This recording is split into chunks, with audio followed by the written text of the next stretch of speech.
कुत्ता मर गया रजाई में, मैं पागल हुआ तेरी जुदाई में। हाथी नाली में बह नहीं सकता, मैं तेरे बिना रह नहीं सकता, ऐसे प्रपोज करते हैं। आज अखबार में खबर, पत्नी फेंको लैला ले जाओ। चश्मा लगाकर देखा तो लिखा है, पन्नी फेंको थैला ले जाओ। सत्यानाश।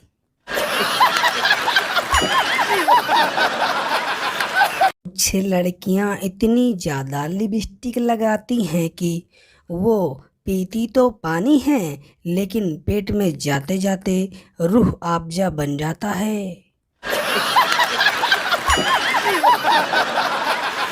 कुछ लोग तो पैदा ही इसीलिए होते हैं कि आपके काम में टांग लड़ा सकें, और इनमें से 75% लोग तो आपके रिश्तेदारी में ही पैदा होते हैं।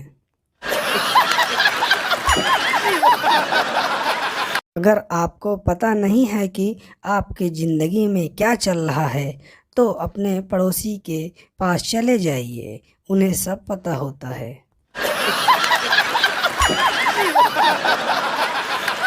मलिंगा बोला, माँ मैं बाल कटवाने जा रहा हूँ। मलिंगा की माँ, जाओ बेटा, पर कटे हुए बाल साथ में ले आना। मलिंगा बोला, क्यों? मलिंगा की माँ, बर्तन मांजने के काम आएंगे।